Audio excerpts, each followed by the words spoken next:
Greetings to Sean, is it? Shan Yakub, Prasad Patti. Oh, there's a lot of Prasad there. Marlene Singh.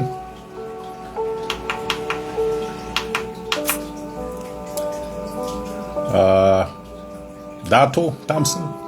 You see, even though you will say, even though you might say some unpleasant things to me, I will still greet you. As long as I see you show up there, I'll still say hi. I'll still say hello. Even though you have an attitude, and some of you are saying some unpleasant things to me, I would still say hello to you. Welcome to today's Live at 5. I know I don't usually start exactly at 5 o'clock, but you know what they say. Men are always late. Women are on time. Of course not. They never say that. Women are always late. Men try to show up on time. If it's a date and we want to impress the lady, then we try to show up on time. You understand what I mean? But welcome to today, Saturday. There's a lot happening around the world. Some of the issues that are happening are not relevant, not important. So I will not get into the unimportant things that seems to be taking up space on social media, taking up space in a lot of your minds, taking up space in your conversation. So I would not bore myself focusing on that or talking about it. I would not do that. But what is important, what I'm going to start with, is not the fact that Venezuela is preparing or has been preparing for their fake elections. Venezuelans can do whatever Venezuelans want to do in Venezuela. You see, the laws that governs how country operates with each other don't necessarily emphasize how countries operate within their own borders. Because a lot of politicians in different countries break their own laws every day. They break their own laws. Laws that they write, they create, they passed. They break it every day in their own country. The most that usually happens is the West or America invades, ousted, replace, or incite regime change to put regimes that are more friendly towards law and order or friendly towards democracy. But then there are those countries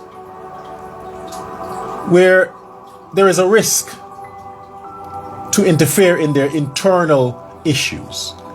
There is a risk because of the size of their population, because of the geopolitics. There are so many factors that are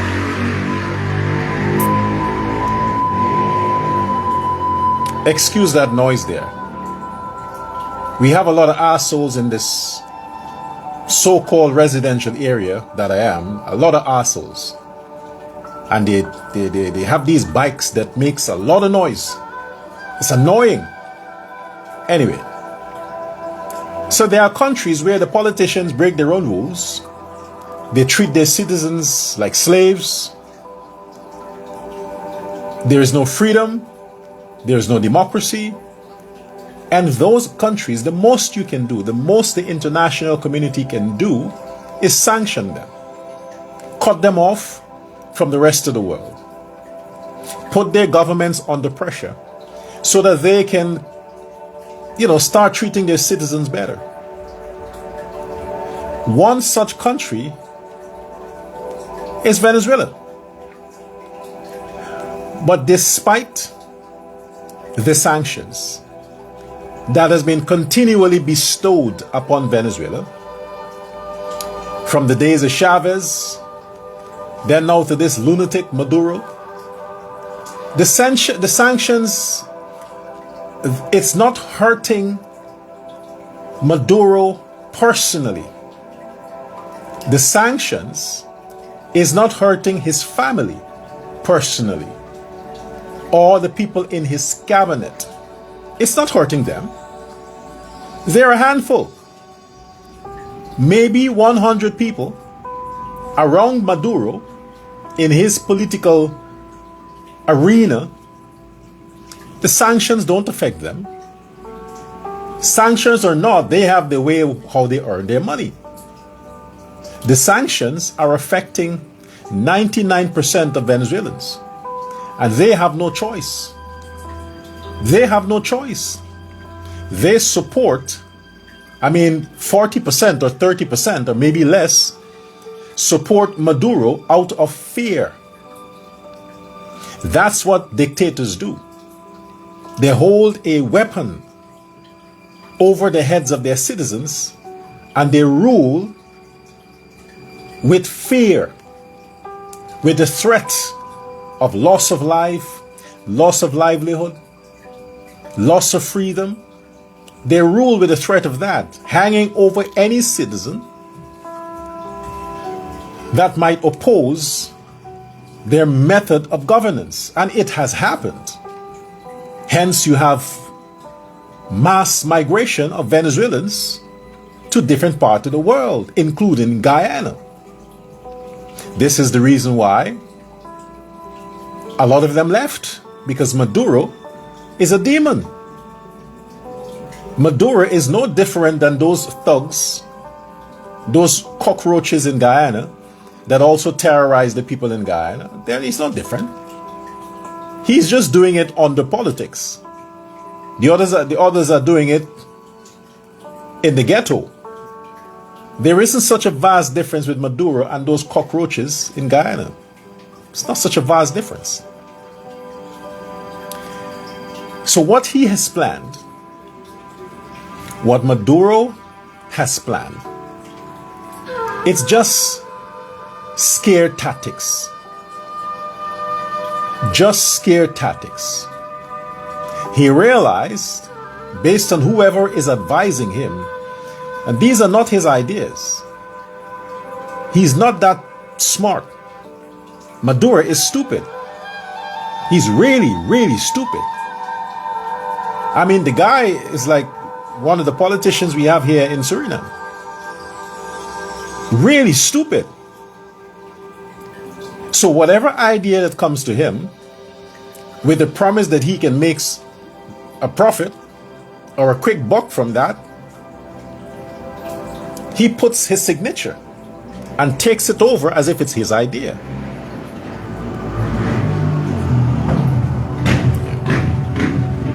The asshole is driving again. It's one of the guys in the neighborhood. You can't sleep at the night in peace with that jerk. And it should be illegal to ride in these bikes with such noise. It is illegal in some countries. In every country, it's illegal. It's a nuisance to the neighborhood. Anyway, that's not my issue. My issue here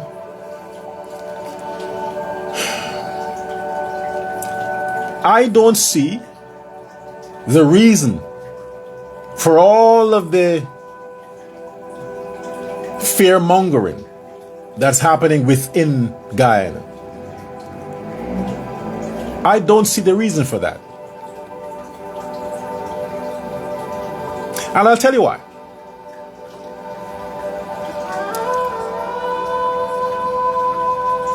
What Maduro is doing is what, you know, when you have a fight, when you need to go into a fight, and you are afraid of your opponent.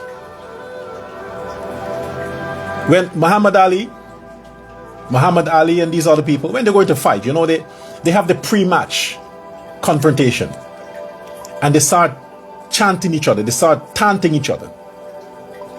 Calling names and bluffing and bluffing and bluffing. Just to see the person, just to see how much the person can take.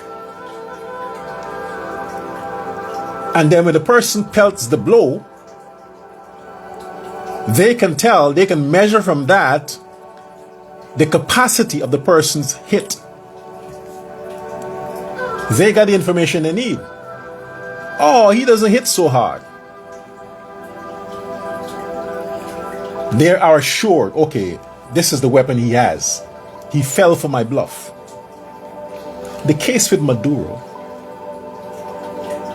Maduro is looking for attention. He wants to validate his fake victory as president. He wants the sanctions removed. And he wants freedom of expression from his standpoint. There is no other case that he can use. The only thing that he knew that was viable, something that he can actually use to get the West and Europe to come to the table to bargain with him, because he's not interested in bargaining with Guyana. Maduro is not interested in Essequibo. He's not interested. Maduro is interested in the money that he's losing as a result of the sanctions. That's what he's interested in. So he has to pick a target that the rest of the world, or the world that has the power, has some sentimental connection to. India has sentimental connection to Guyana because of the Indians. China because of the Chinese. America because of geopolitics, investment, and so on. So while you might see on some side India and China voted, that's a sham. That's a sham. They too were making a statement to the West. It's a sham. Because at the end of the day, China and India will never stand by and watch any country invade Guyana. They won't do it. So Maduro knows he has no issues with China and India. They're not the ones that put sanctions on him. They're not the ones with the world influence to do these things. The ones that have the one that has that power that devastated him is America. And now that he has Donald Trump to deal with, the Republicans, he's fearful. Maduro is afraid of the Republican government in America. He is afraid of Republicans, not the Democrats. Not the Democrats. All the stuff he did that led to this point started under Joe Biden. The Democrats. Because the Democrats knew Maduro would not commit that kind of suicide. So they really didn't bother with him. To them, he wants the sanctions lifted, so he's picking on Guyana. But that's as far as he will go. That's as far as he will go. He will do things and say things within his borders. And he has a right to do whatever he wants within his borders. But he would not step out. He would not step out. Now that Donald Trump has come, and Donald Trump used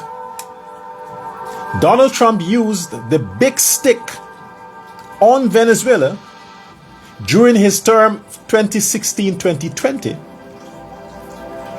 Nothing happened during that time. That's how serious Trump was to Venezuela. Maduro was... He didn't act up because Trump meant business when it came to Venezuela. If Donald Trump was in office after the 2020 elections, you think this shit would have happened? You think Maduro would be having a referendum, then to have this so-called election tomorrow? It would not have happened. All the stuff that he did happened under Joe Biden, and he thought the Democrats would have won the elections in America. So he could have used whatever strategy he had that only would have worked under the Democrats to get the Democrats to remove the sanctions. So since Trump won, and he knows that Trump does what he says he will do, he tried to be the thug and send his military Marines to bluff ExxonMobil oil rig there in Essequibo, in the off coast, offshore.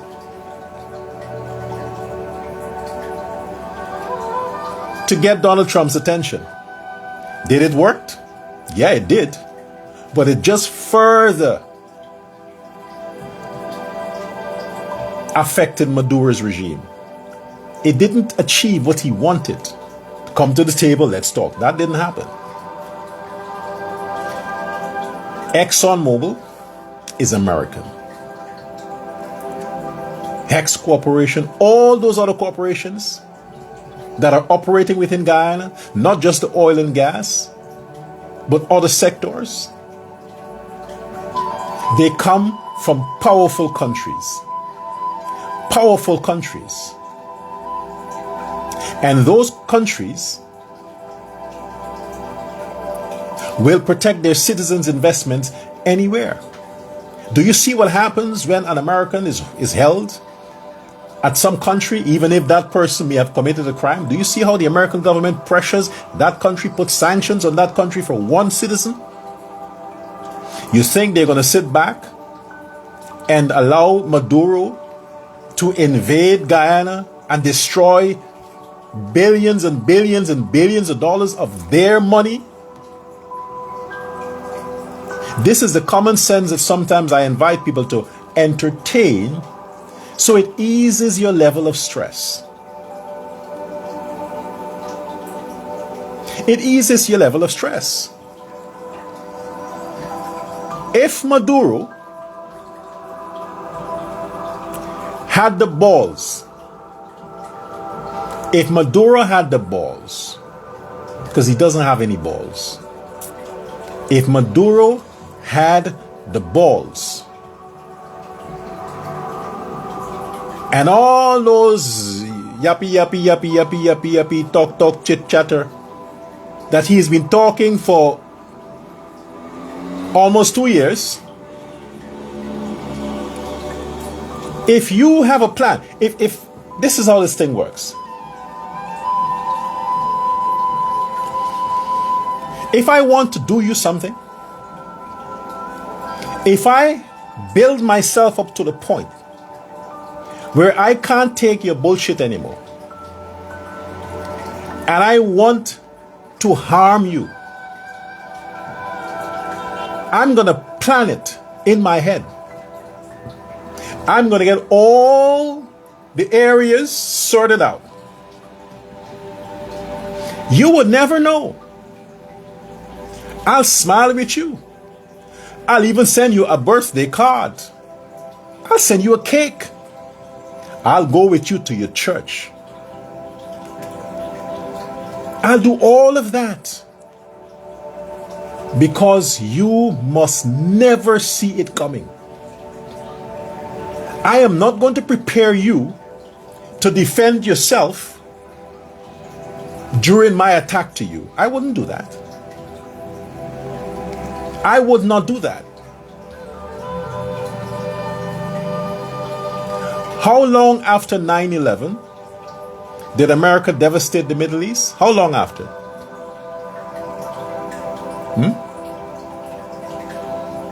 America needed permission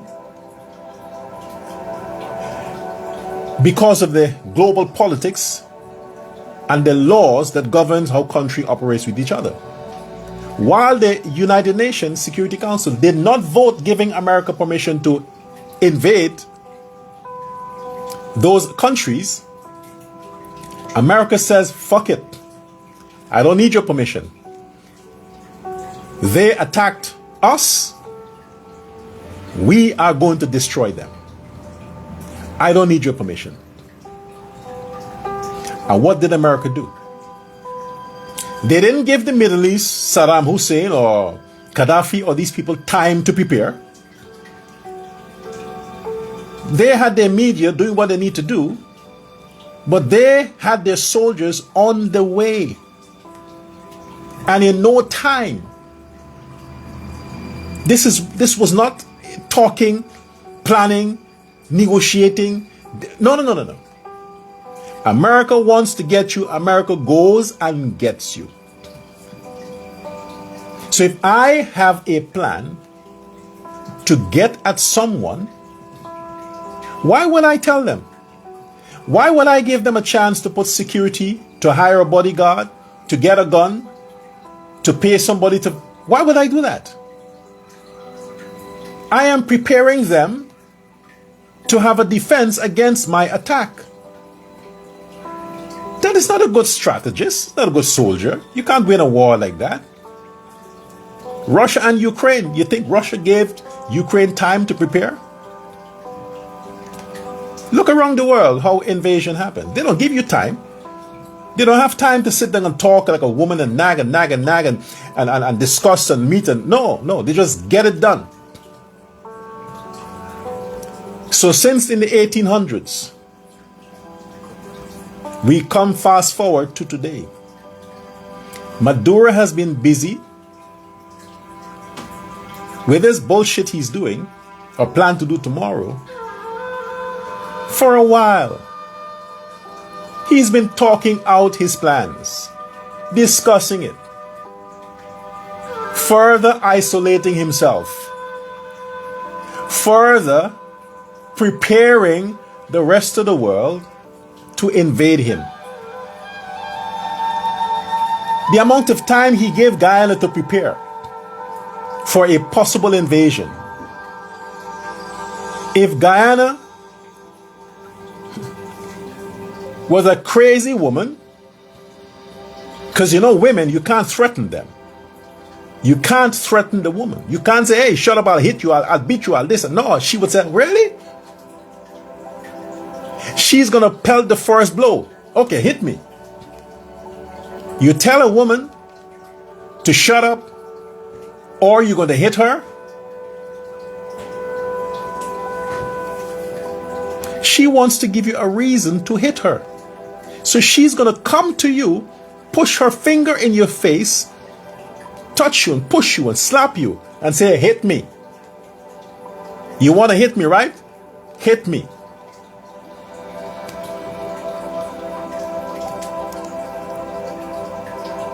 Maduro is poking Guyana. I'm going to hit you, I'm going to hit you, I'm going to hit you, I'm going to hit you. But you see, Guyana is not a bitch. I'm not saying women are bitches. In this context, Guyana is not a bitch.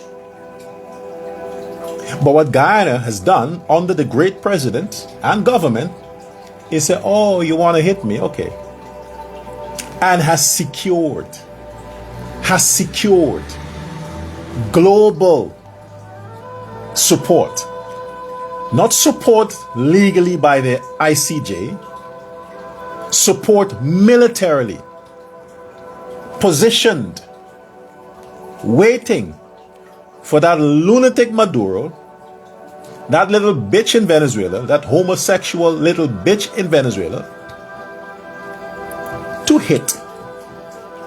Don't say you're gonna hit. You're gonna hit, you're gonna hit, you're gonna hit. Just hit. You talk too much, Maduro. You're a fucking idiot. You talk too much. Blah, blah, blah, blah, blah. Yada, yada, yada. You talk too much. Too much talking.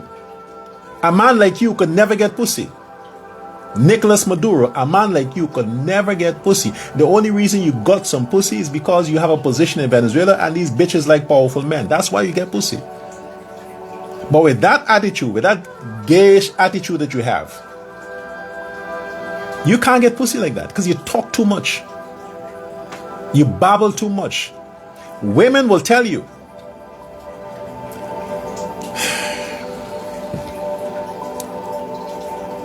I'm in the room with you. I am naked.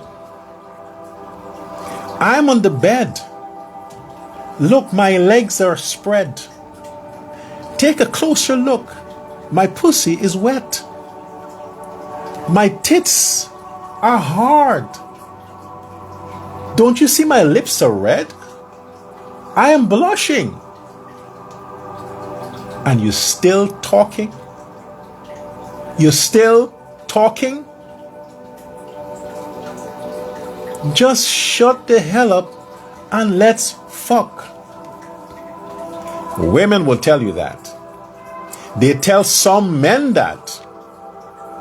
You talk too much. But the guys don't get the message. When women tell the guys, you know, can we not talk? I don't feel like talking. You talk too much. Can we just go? And he's still talking because he doesn't have the confidence enough to know that her body language is saying, hey, let's get it over with. You talk too much. Stop talking. You're going to distract me. You're going to kill the feeling. Shut up before you say the wrong thing and my pussy gets dry. Yeah. Some of you know that. See, I wasn't planning to call Suckford Smirk today. But he will know that. You know?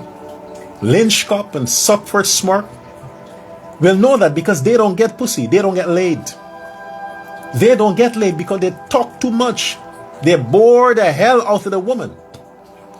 On the way to the hotel or on the way to the bedroom, they wouldn't shut up. So they start off, the woman's vagina start off wet.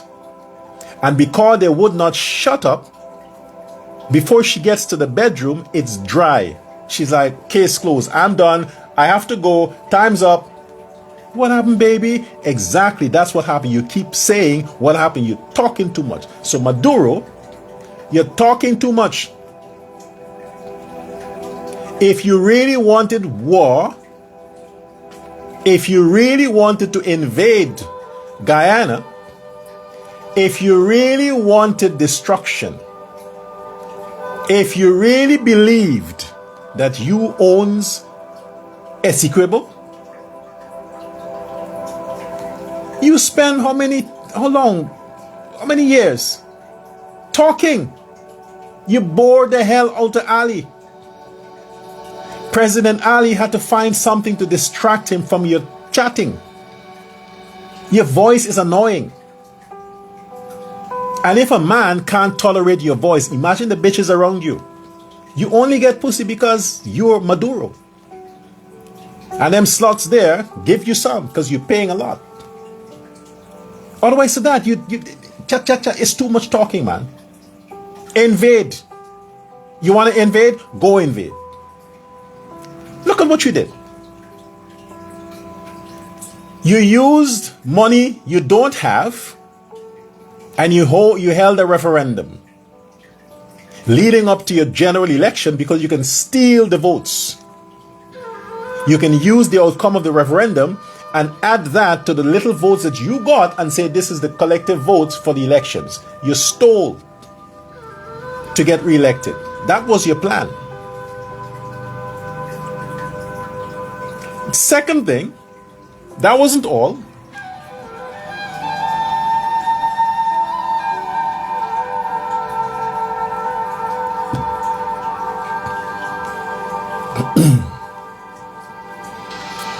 That wasn't all. You rigged your election. You cheated that woman who should have been president. You lock up most of the people that you're afraid of. Then you start printing maps and printing this and printing that, and it's too much talking. All that money the country could have used it to feed the Venezuelans that are starved. You use money to print flyers, to print maps, to pay all these losers you have in your cabinet, just so you can steal the rest of it. Now you're going again to use money your country don't have to hold an election for a fucking governor for Essequibo. You already passed your law that Essequibo belongs to you. That's since your elections time. You had a referendum. Yeah, the people voted. The Venezuelan voted that Essequibo belongs to them. They voted. Venezuelans who probably never entered Guyana. According to you, they voted. They give you the power. People who are starved, who are prostituting from a very young age, 10, 12, who are criminals and involved in gangs, those people give you the power over Essequibo. Those people.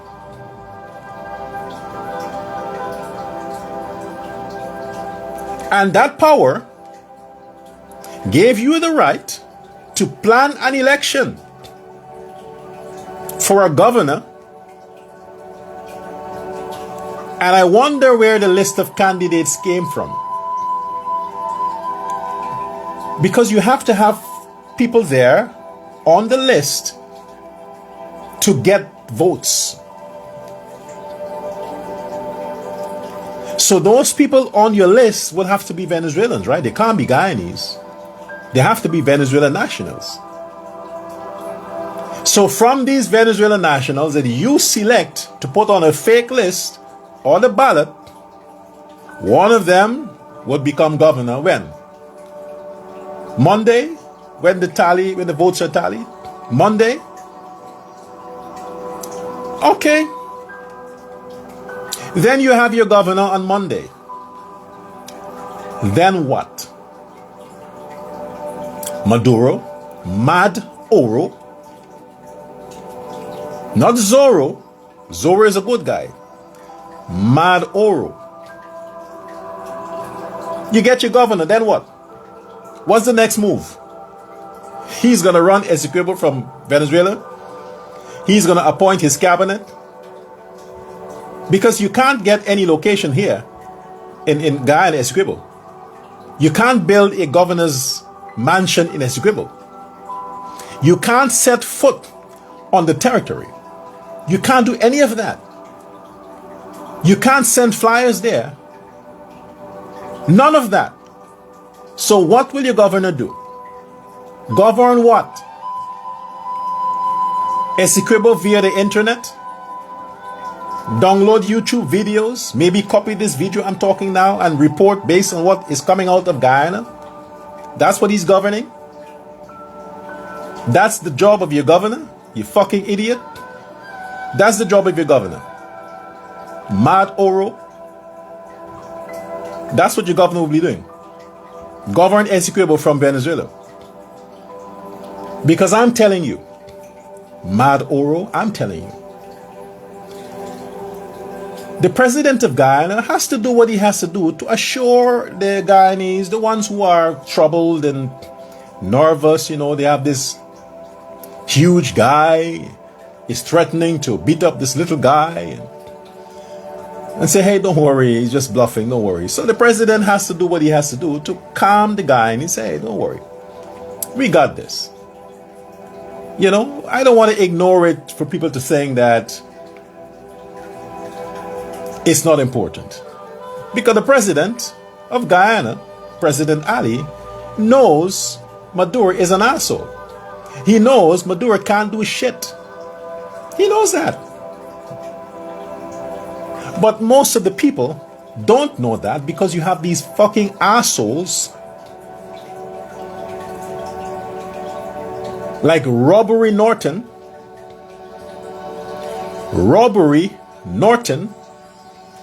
who are inciting fear, instilling fear in the Guyanese people, building up anxiety to tell them, hey, Venezuela is going to attack us. Venezuela is going to invade us. So the father of the country, that young father that we have, and the Uncle Jagdio and Father Ali, have to tell the good citizens of Guyana, I understand Norton likes to talk. Norton is a spoiled, ugly child.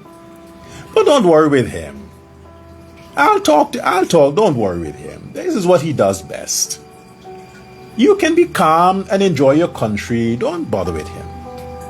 That's the stress Ali is facing. I feel for the president. Look at the white that is coming to his head. And he's a young man. It's the stress from this Robbery Norton. I'm going to change Nigel's name to Faisal. Faisal. Since you seem to hate Hindustanis, your name is Faisal now. Make you a Muslim. Faisal's Hughes. Anyway, so the Guyanese president has to do what fathers do. Comfort, calm, reassure the children of Guyana, don't worry. We have our big brothers, our aunts and uncles, our cousins, who have massive army and a lot of money, and they're powerful. And they will destroy Venezuela and Venezuelans if the lunatic step foot on Guyana's territory or in Guyana's waters.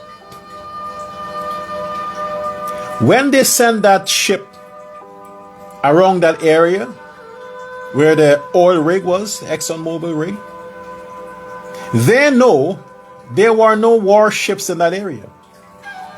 They picked the point where they know that there are no warships there to bomb them out of the water. They did it quietly and quickly. Why didn't they go back after that? Why didn't they go back? You're a bully, Maduro. Why didn't you send the boats back after that? Send them back. Send them back. You see what he's doing, right? When his boat went and tried to intimidate, to make breaking news, Venezuelan warship went and radio and stuff, he wanted that message to go out. Why didn't he announce like a week before? Listen, Guyana. Listen, Donald Trump or America. In a week from now, I'm going to send my warship to one of your oil rigs there in Essequibo, and I'm going to make sure that they send a message. A week from now. He didn't give anybody warning. They just drive silently, quickly, avoid the satellites, avoid being detected. And then they make a loud noise and they speed away back into Venezuelan waters. because he knows that even after warships went in that same area, they will not cross over into Venezuelan waters, because if they did, he would have an ammunition out to say, you see what the Americans are doing? The Americans are coming in Venezuelan waters and trying to intimidate us. They're coming, they're bombing our ships. That's what he wanted. But the West is smart. Why didn't he send the ships back after? He has jets. Send them now. You're holding elections. You already prepared the world for these elections tomorrow. You want attention. What are you marketing? You have some Venezuelan products you want to sell? So you want the world now to know that Venezuela still exists? Because this is a global thing. It's trending everywhere. It's trending everywhere. Not because the Venezuelans are trending it. The Venezuelans can't even put internet on their phones. They don't have phones. It's so bad that it is so bad there that they have Nokias. Nokias that makes picture text. The Nokia that you had in the 90s and the early 2000s, that's what they use there. They can't afford smartphones, nor internet. So he is depending on powerful nations like Guyana and the rest of the nations to put him out there, make him trend. So he wants to be relevant. So I'm saying this now to let Guyanese understand. If Maduro had the balls to step foot on Guyana's territory, he would have done it a long time ago without chatting. He would have done it quietly, secretly, and when you know it, Venezuelan soldiers are everywhere. That's how you invade.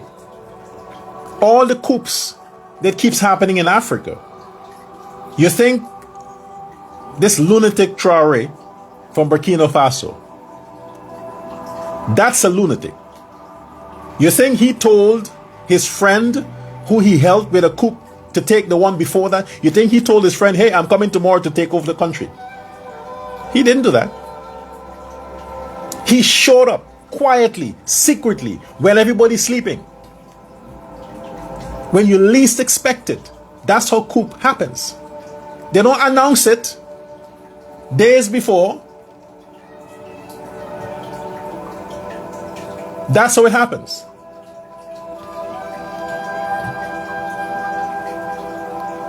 In Bangladesh, when the female president there was ousted, you think the mob or the West that were supporting that mob, you think they announced days in advance, listen, Madam President, we're going to storm the capital, we're going to storm your residence, we're going to storm.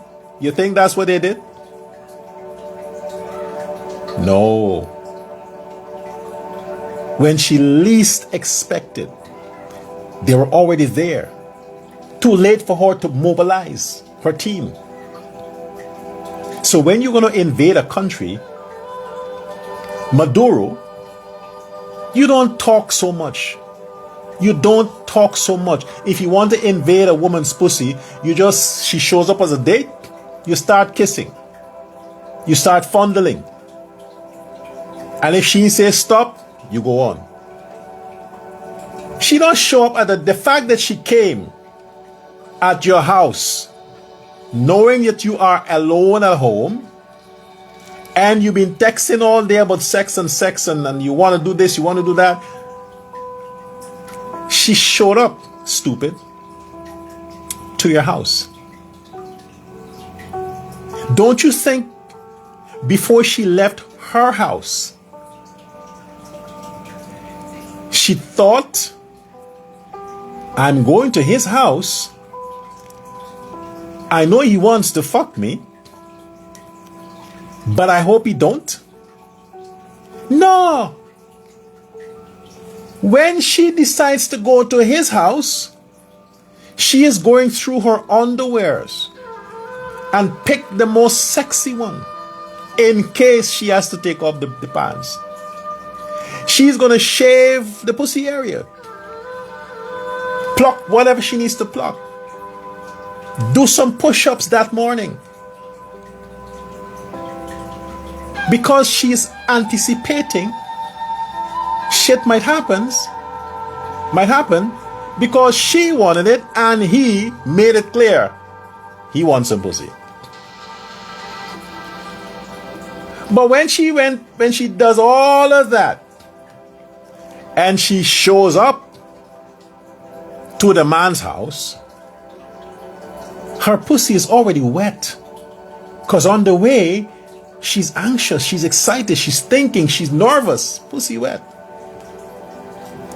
She's hoping that he is a bully and just force her on the bed and get it over with. Then she's going to feel terrible and think, oh my gosh, why didn't I resist him? Why didn't I tell him wait? Why didn't he let us talk? Maybe go have a dinner somewhere. Why didn't this? Why didn't that? No, why did nothing? You know exactly what will happen. If you had no intentions to be fucked, you wouldn't go to a house with a man who's alone, knowing he wants to sleep with you. What you think? He'll become a saint overnight? Some guys do. Not because they want to, but because they're stupid and cowardly. So when she shows up at the man's house, looking all sexy, already wet, then is when he wants to pray. Sing some hymns or some bhajan. Can we watch a nice Lifetime movie? What can I get you? Are you hungry? Oh no, I just ate. Would you like something to drink? Oh no, maybe just water. Would you like to watch something? Oh no, maybe we can talk. Okay, what do you want to talk about? Stupid. She says she's not hungry. That didn't do it. If she's not hungry, why the hell do you think she wants to drink something? And if she doesn't want to drink anything, why do you think she wants to watch? She'll come to your house to watch Lifetime movies with you. Since when men watch Lifetime channel? Since when? And when you keep pushing it and you're talking like Maduro, talking, she's sitting there. Her pussy is on fire. Her clitoris, even if it touches the underwear cloth, she can. And the asshole's still talking. She's twisting and turning, positioning herself so the boobs can fall down and you can see inside. She even asked him, can I use the washroom? And the asshole still didn't get it. She wants to use the washroom to go wipe all that dripping, slimy sweat from the pussy that you were causing, making her anxious, and you're not getting down to it. And she goes to use the washroom, beating up on herself. I just wasted my time coming here. He's such an asshole. Don't he know I want to fuck? Can he just stop talking? Look here. Look how wet I am. I could have just stayed home. Look at a Shah Rukh Khan movie or some other movie and just masturbate. I wasted my time to come here, and all he wants to do is talk. And all that big talk he has on the app on Facebook, that he's gonna do this, he's gonna do that, he's this, he's that, he's a stud, he's this. I wanted to hear that kind of stuff because finally I'm thinking I'll have a real man. But all that shit, now I'm here, and all he wants to do is talk. I'm looking to see if he has an erection, but nothing is happening there. Oh, maybe that's the problem. Maybe he's a part of the Robbery, Norton, Scampuswell, Suckford, Smirk group. that nothing happens, David Hines, nothing happened there. So that's why I don't see a bump. That's why he's not standing up to impress me because of because nothing is happening there. That's why he wants to talk. He wants to be the nice guy. He wants to be a gentleman. A gentleman. For me to think that, he's so sweet. He's husband material. Oh my gosh, why all the other guys just want to get into my pants? He doesn't want to get into my pants. He's telling me that, oh baby, I'm not like the other guys. I don't want to have sex on the first date. She is in the toilet in his house, terrorizing her mind with these thoughts. And she's thinking, can I just disappear from here? Do I have to go back out and go sit there? I don't want to be rude. I can make an excuse. Why can't somebody just ring my phone? Why can't my mother call me? Ring my phone. I put it on speaker and she says, you forgot that you had an appointment with your grandfather. He's crying because you're always making appointments. You don't show up. She is now hoping for a miracle just to get out the asshole's home because he's talking too much. So she comes back out. And when she comes back out, she passes close to him. Touch, make a contact. And she sits down in such a position where his eyes can make contact with her legs. And then she starts saying, oh, I like your washroom. You have a nice house. And she's touching him, dragging her hands down. And he's like, yeah, I'm hoping that I find the right girl because I'm the kind of guy that wants to settle down and bitch, just fuck the girl. She wants to have sex. You're talking. Now guess what happens? Remember, I'm making an example as to what and who Madura is. Madura is the guy in this story. Guess what happens? This poor girl, her continent changed. She has to fake happiness now. She takes her phone. She looks at her phone. She's not paying attention anymore to what he's saying because he still wouldn't shut the fuck up. Still talking. And 30 minutes already elapsed and he's still talking. She picks up her phone. She's like, hold on. Yeah, ik heb gezien that I see that you called me. Yeah. Oh my gosh. I'm so sorry. Hold on. Okay. Wait. Okay. I'm so sorry. Please forgive me. I really didn't. I'm sorry. Please wait. The nice guy, Maduro, is everything okay?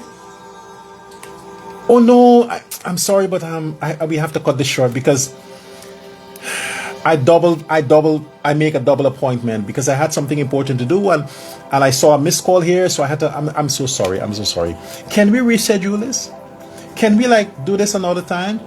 He said, oh no, sweetheart, it's okay. I am not in a hurry. I'm patient. I'll wait on you forever. You're worth waiting on. You're the woman of my dreams. God sent you. All my life I waited for you. Now you're here. I can wait. And in her mind she's saying, if I come back here, I am the idiot. So you better be planning to wait forever because this is it for me. That's what she's saying in her mind, but she's faking the smile. Oh, don't worry. I'll call you when I get home. She leaves.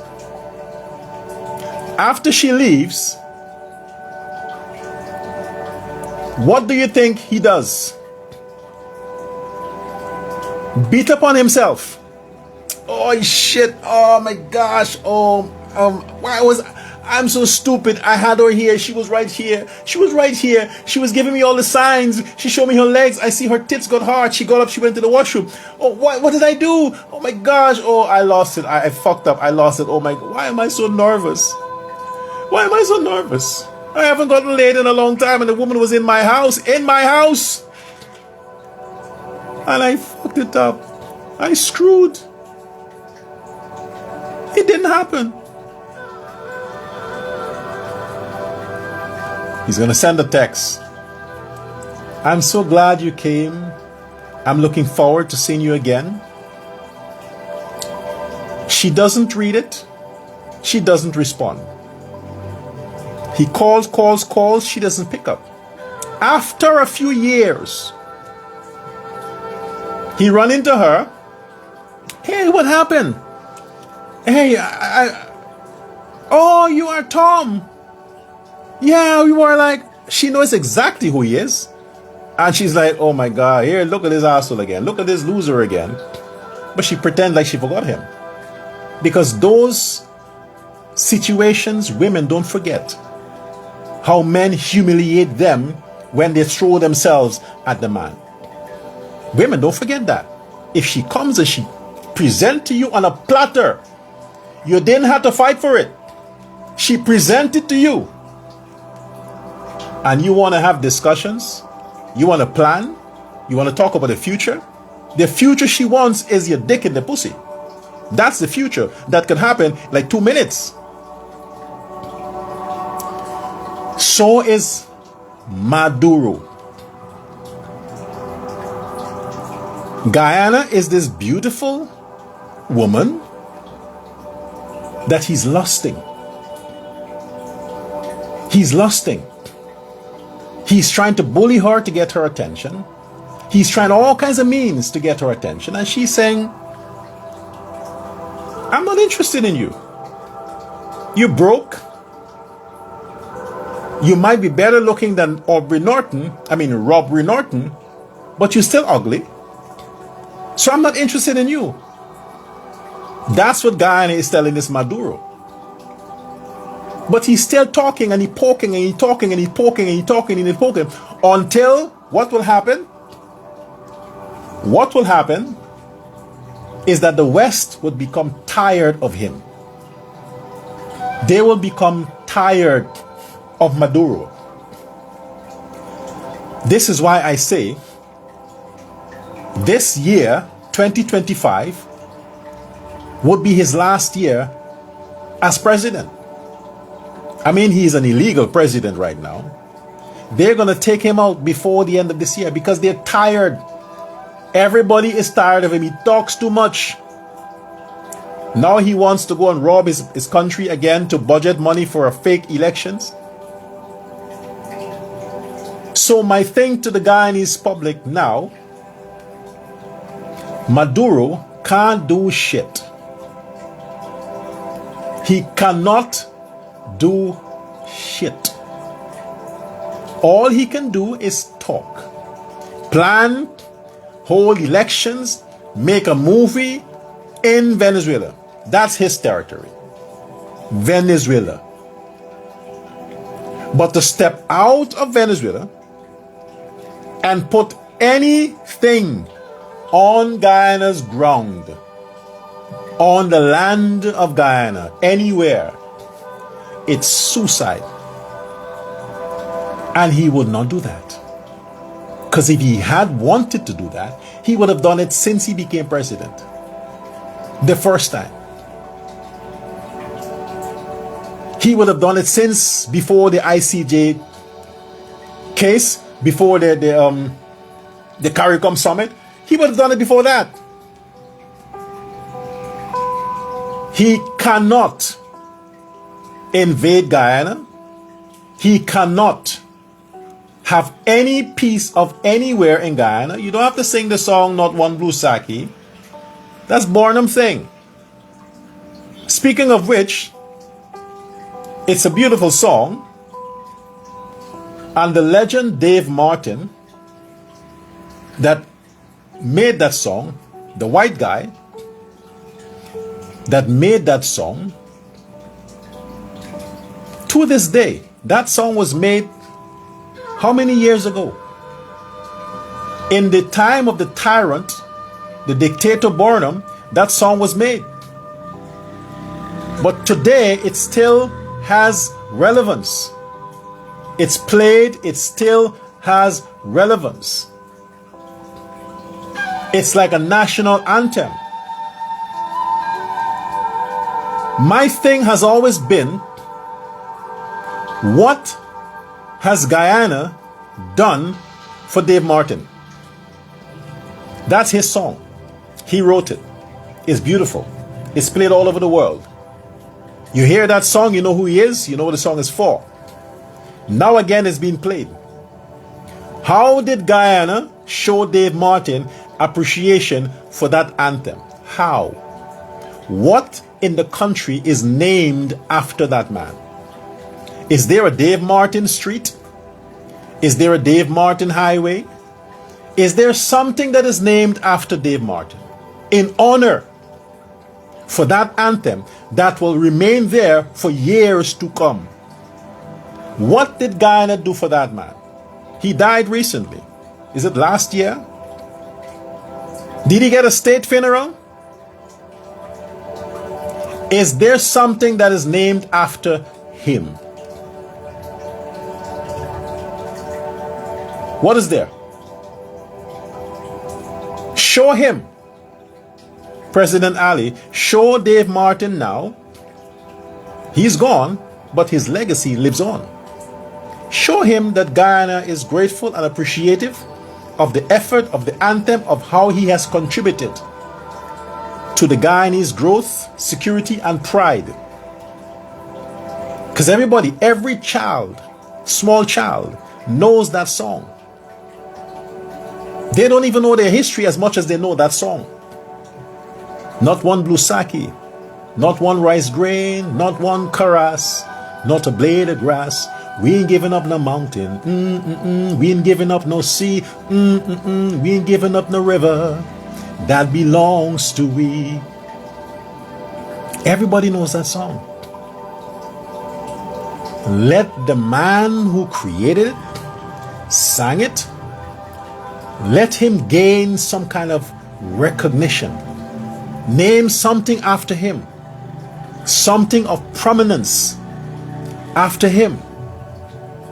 Maybe a road in Essequibo, maybe a somewhere, but name something after Dave Martin for the contribution he has made, not just with that song, but putting the pride of Guyana high. Burnham didn't give him anything. President Ali, you recognize him. Recognize him for what he has done. So in conclusion, on the Venezuela case, Guyanese, you have a great government, you have a champion of a president, you have mighty forces in the Guyanese military, and they don't have to lift a finger. Guyana has nothing to gain from Venezuela, but the West does, the American does, the British does, the French, the others, they have a lot to gain from Venezuela, with Maduro out of the picture. So if Maduro is counting his days, they'll take him out. I am feeling for the Venezuelan people who will become casualties of war because of their lunatic fake president who keeps pushing, provoking, not Guyana, the Americans. He wants a confrontation with America, not Guyana. He's using Guyana as means to get to America. He wants a confrontation. So his fake elections is for a governor to govern his wife. Maybe his wife's name is Essequibo, the Venezuelan woman that he's with. Maybe she's a transgender, but anyway, he wants a governor to govern her body because he can't do it. He can't do it. So maybe, that's what his governor will do. Govern the body of his wife. But not Guyana. So the Guyanese soldiers, thumbs up to you. You are the best, some among the best. Your brothers in arms around the world, they have your back. It's trending. That fake election in Venezuela, it's trending in a lot of sites. American news, Middle East news, the European news, it's trending. He gets the attention that he wanted. But they're waiting. Everybody is waiting. You know that red button? Trump has his finger like this. Wait. He's saying, wait. Tomorrow comes. Wait. He gets his governor. Okay, wait. Okay. Now he gets into his boat and he's going to cross Guyana's water. Boom. Press the red button. And all those nuclear ammunition is aiming towards Maduro's region where he is. And no bunker can protect him from those bunker busters that American military has. No bunker. They would get him anywhere. Any part of Venezuela he can hide, they'll get him. They know where he is. The CIA, the Secret Service, the MI16, and all these other secret agencies, they know where he is. They're in Venezuela, undercover. They know exactly where Maduro is. They just need the order to take him out. They're waiting for that. So he needs to give the Americans and the West a reason to take him out. But an election is not enough reason to them. It's not enough reason. It's fake. It's not enough reason for that. He has to step foot in Guyana. He has to enter Guyana. That's the reason. Otherwise, to that, some criminal shooting on Guyana soldier with some fake guns, whatever it is, that's not enough reason. They have to enter, invade. That's the reason they want. And he's not doing that.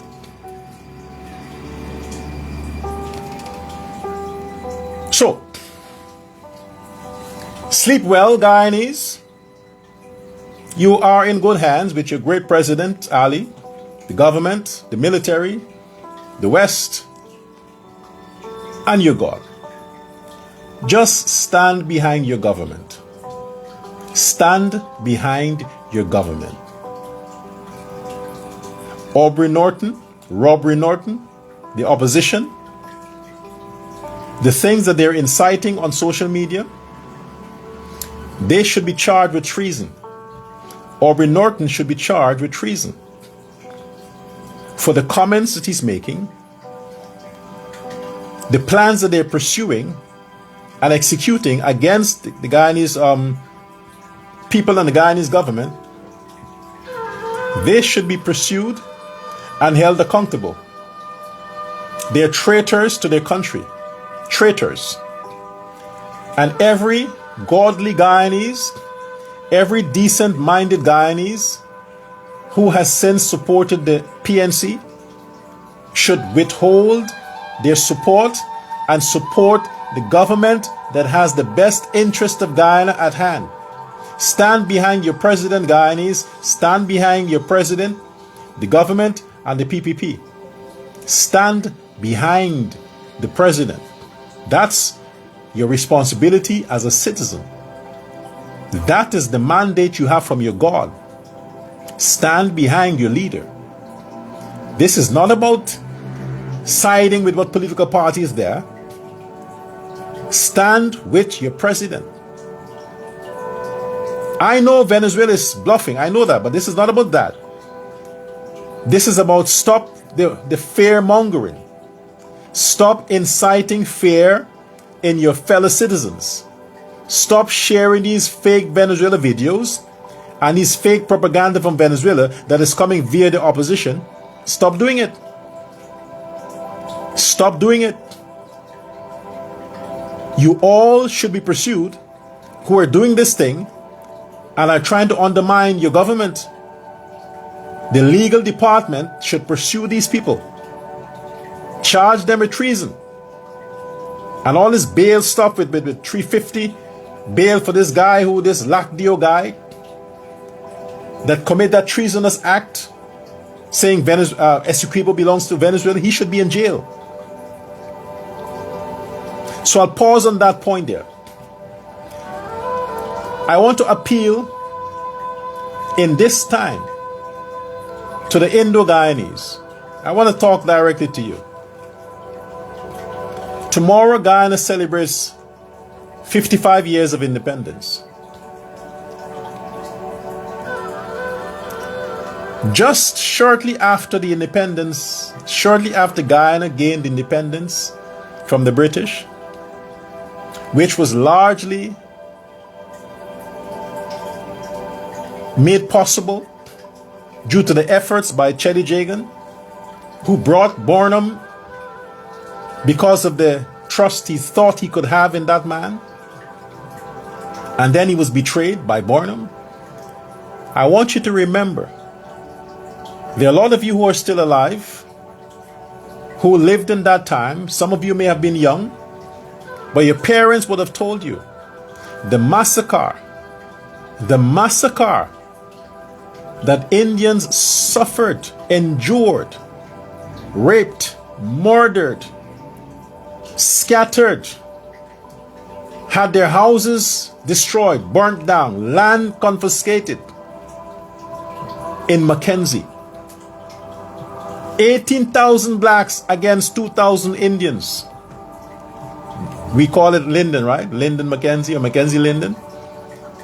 Burnham did not want the town, which was a stronghold, the den of thieves, of the tongue of thieves of Sodom and Gomorrah.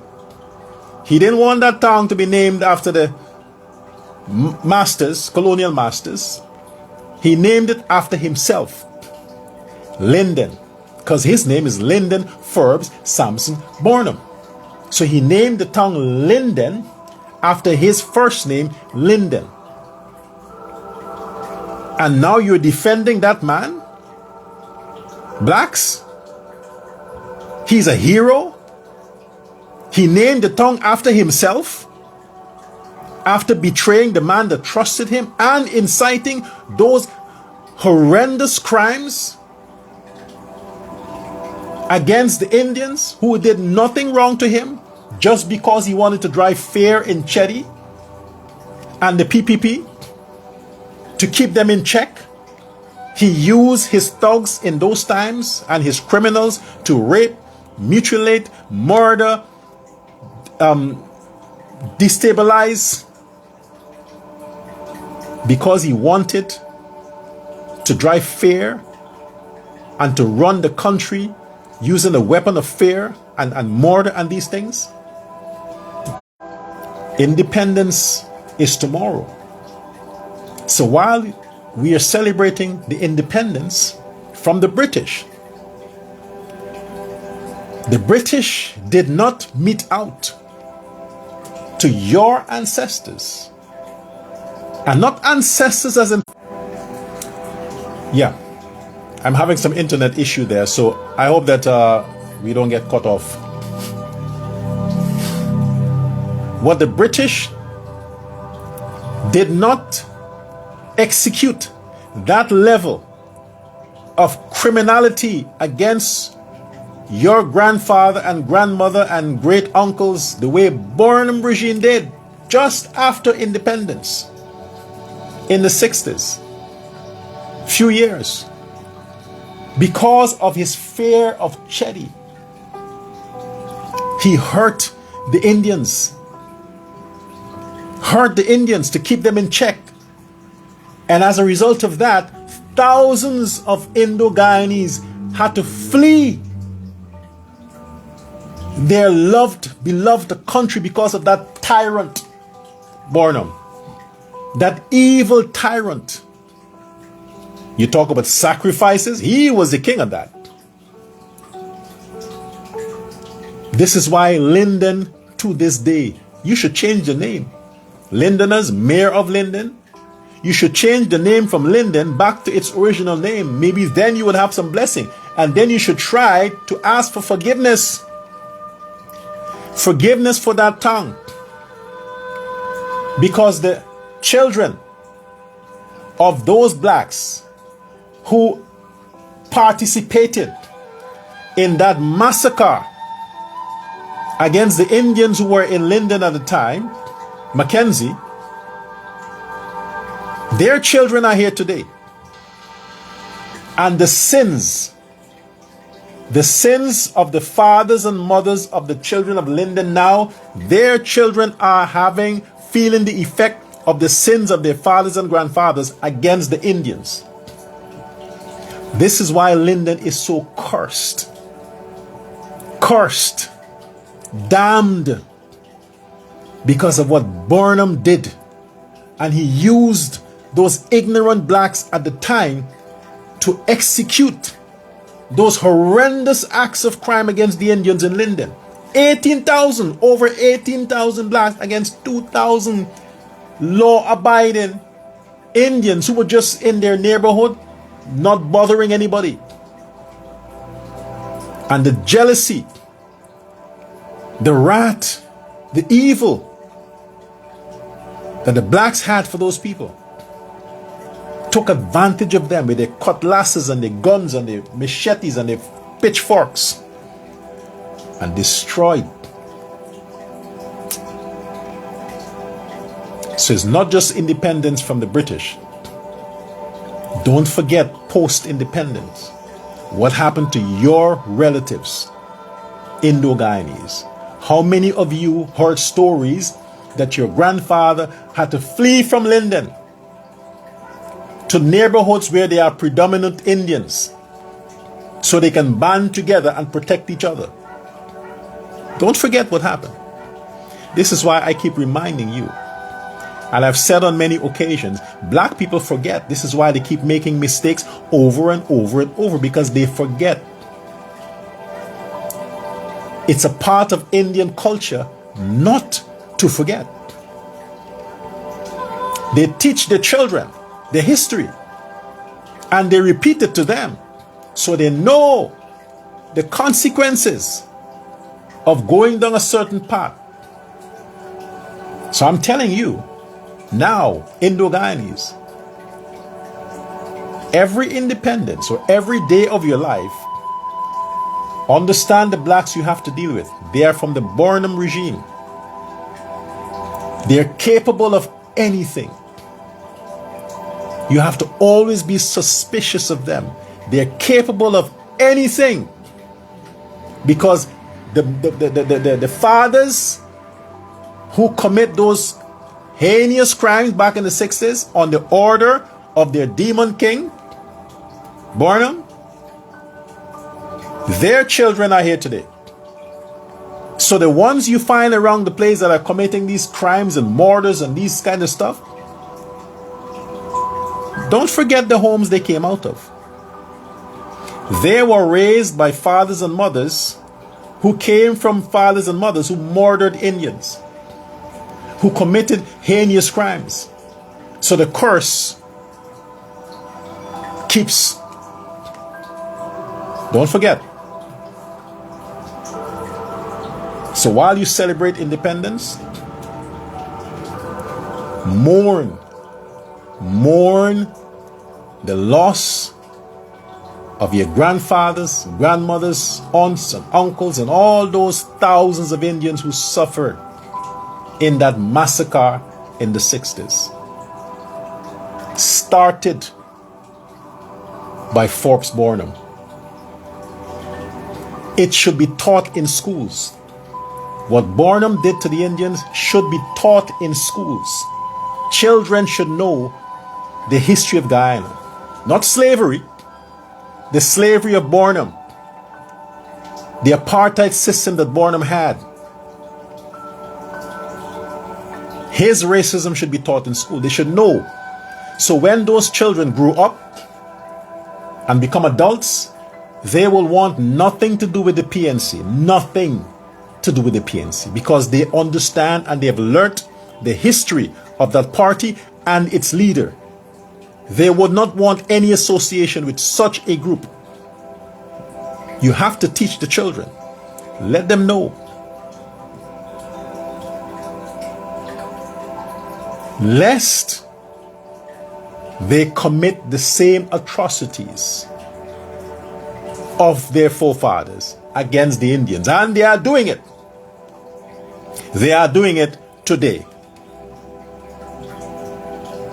Their children are doing it today to Indians. And what is the government doing?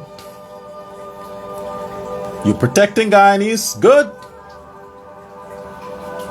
Like I said, Venezuela will do whatever the shit they want to do in their country.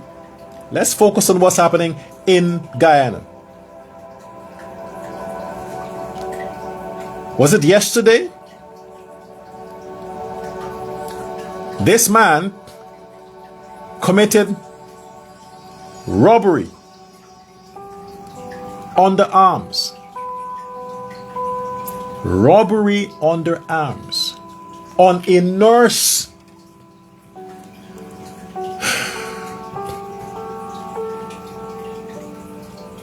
You see why they're leaving the country? You see why they're leaving the country? I'm sure that nurse who was attacked, she left to another country where she can feel safe. The man, you saw his face. Demonic. Evil. Evil. Gosh. Rawan is better looking than that evil thug. They're possessed by this. Man, I don't think there are devils that ugly. These Negroes are really ugly, man. Hideous. He attacked, robbed a nurse. She could have suffered, possibly death. Where is he? Where is he?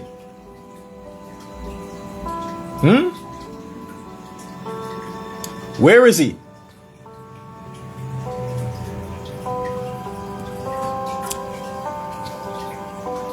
Three years they gave him. He got 3 years in prison. 3 years to eat free, live free, have protection. 3 years. While that nurse would have to have therapy for the rest of her life. Under arms, robbery under arms. And he got 3 years in prison for that.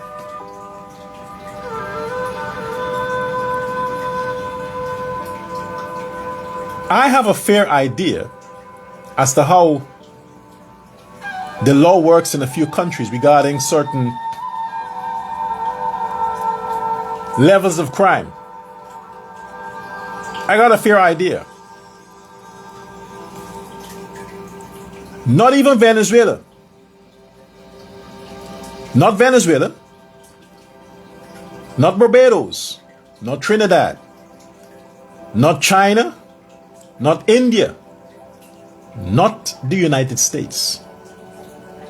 Gave a robbery suspect who would have perpetuated a robbery under arms. They don't give 3 years. Most of them is from 15 years. Niger Hughes, 5, 10, 15. This is 10 plus 5 is 15. I used to teach mathematics, so I'm good at numbers, with numbers. But Niger Hughes, you have an issue with numbers. I guess they don't cover maths when you're studying law. Probably not. Law is a lot of reading and stuff. Anyway, none of the countries gave offense of robbery under arm 3 years imprisonment. None of the countries. None. You know what they do? Most countries, it is from 10 years to life in prison. It depends on the weapon that they use. If it's an illegal weapon, it's life in prison. If it's a knife, maybe 25 years. It depends. But it's never 3 years, never. And for somebody that hideous, to give that zombie 3 years so he can be cultured and get more tips from the other zombies in prison to come back out and to plan his robbery a little more conspicuous, while at the same time might kill somebody in the process. You give him 3 years. And you see why, President Ali, you see why the people are saying that the judges are corrupt and the magistrates are corrupt? Because if these judges and magistrates were appointed during the PNC time, they're not going to go light on criminals because they like these niggas. They'll go light on criminals because they need the criminals to keep terrorizing the country so that your government looks bad. 3 years? Even Africa, that shithole continent, Africa, where every corner there are terrorists, mobs, gangs. Even in Africa, robbery under arms is life in prison or death sentence for robbery. You can get the death sentence for robbing people with guns in Africa. Zimbabwe, they will kill you if you commit robbery under arms. That's Zimbabwe. Imagine that. Imagine that. Blacks are doing that to blacks in Africa. And you have beautiful Guyana, God's country. And you are giving 3 years to these demons when they rob people under arms? You putting them on bond? 3 of them attacked the Chinese in that course place, Linden. 3 of them. And they're out on bail. Imagine that. And nowhere in the world you can get bail when you commit robbery under arms. Just in Guyana. Just in beautiful Guyana. God's country. You should be singing, we ain't giving up the criminals. We ain't giving up their guns. We ain't letting them out early. Because we need them. Fix the judicial system. President Ali, fix the judicial system. You have the majority of the parliament. Even if it's 1 or 2, even if it's 1, it's still the majority. You don't need the opposition. I understand you want to extend an olive branch. Yeah, it's good. But you don't need them. You have the majority of the parliament. You can make laws, change laws, and enforce laws. Change the laws when it regarding crimes. Make adjustments. Change the laws. Otherwise, to that, you are hurting the good citizens of Guyana. President Ali, haven't they suffered enough? Haven't they suffered enough? When will the victims get justice from these criminals? When? You spend all that time and emotion on this child's case that didn't require any of it, because no rules were broken other than she was not properly monitored by her relatives. But look at the injustice that was meted out on the Indians, from the businessman's premise to the attack the Indians suffered around the country. Who will give them justice? Where is justice for them? Where is the justice for the Chinese who were robbed? Where is their justice? You have the opposition want leniency for the people who were charged with terrorism by terrorizing the country. They want you to apply a different law to them. Where is the justice for the good citizens of Guyana? Independence is a reminder, not just a beautiful thing from the British, But look at the hell that the Guyanese suffered under that terrorist Barnum for 28 years. Post-independence, they had no time to breathe, to celebrate the happiness of being independent. They had no time, because from the freedom of the British into the enslavement of Barnum, for 28 years, a whole generation suffered the brutality of that lunatic. A whole generation. We have to thank the universe that Chedi survived. Chedi survived. That he could have bring back the blessing. You had to get rid of the curse.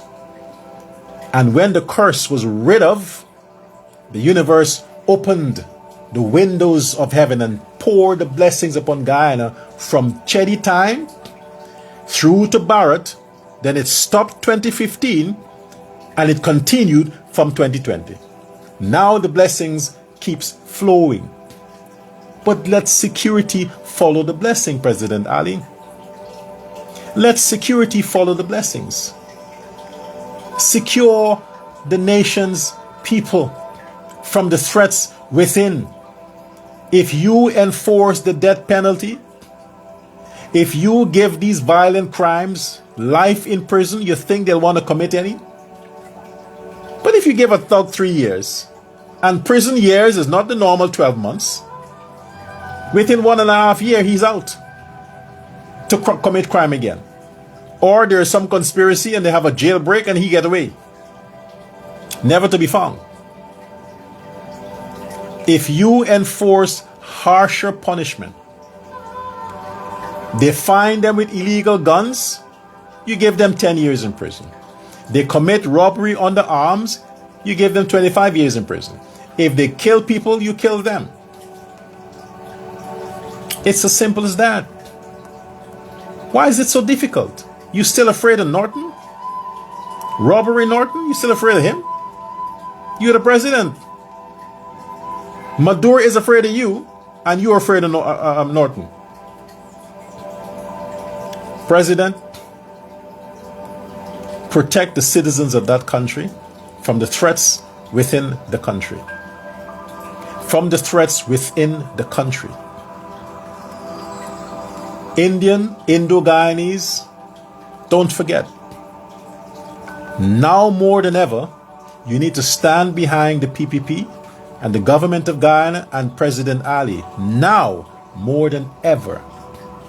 Whatever personal grudge you may have against him as an individual, don't risk the freedom and democracy of Guyana by stepping over and supporting racists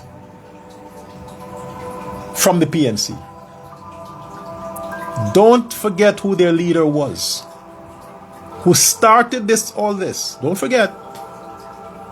They're building on his legacy. You go to the Congress of the PNC, there is Barnum's picture. They still worship him. This is why you find all this chaos is still happening. Don't be too weak to be conquered. Rise up. Stand up for yourself. Defend yourself. Stop funding racist Negroes in Guyana. Stop hiring them. Stop funding them. Withdraw your sponsorship.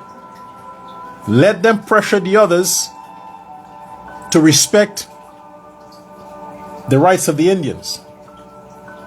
Don't turn a blind eye and keep saying, can't we all get along? Can't we all live like brothers and sisters? That's all you're saying, but they're not saying that. They're showing you that you're different. They're treating you different. But you're saying, let's pray for each other. Let's love each other. That's the Indian, the typical Indian. Prayer, love, that's you. But them Negroes ain't saying that. They're aggressive towards you. But you go with peace. An eye for an eye. They come aggressively, you go aggressively.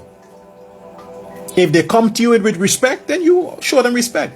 If they come to you with animosity, show them animosity. They come to you with racism, show them racism. If you can do it, I can do it. That should be your mentality. Stop being too nice.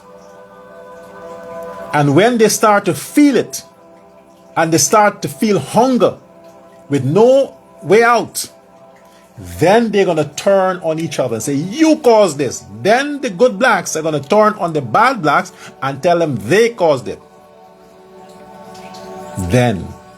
But if you say they affect you, they kill you, they rob you, they steal from you, say, oh no, God will deal with them. You know, maybe this and maybe that, maybe no. Do unto them what they do unto you. You have the power, right? You have the brain.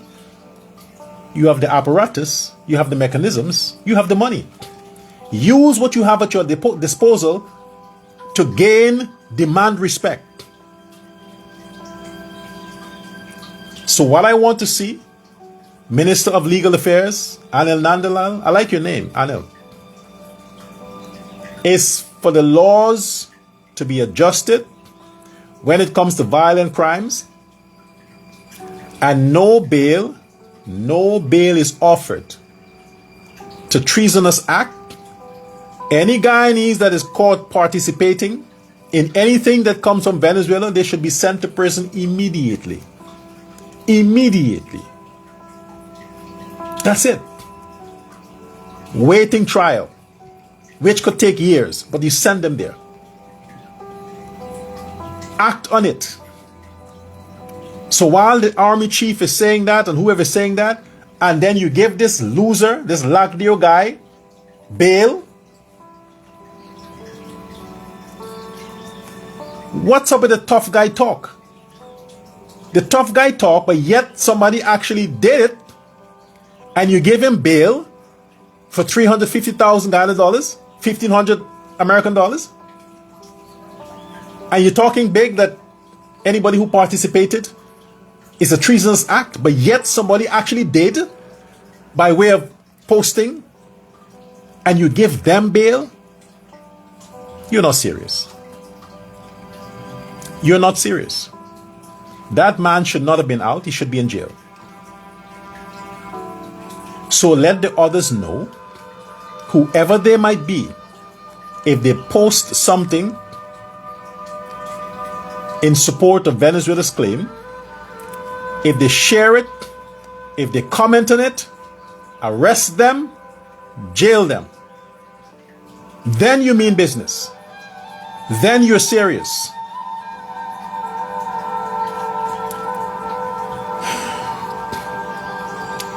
Tomorrow is the elections in Suriname, where they elect the new president, the new government. I haven't been saying much on the Suriname situation because I didn't want to say much. Let them handle their own problem. But it's my belief, based on all that I'm seeing happening, that Suriname might very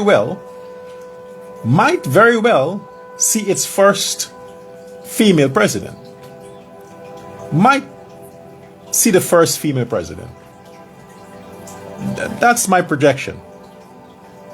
That's all I'll say on that issue.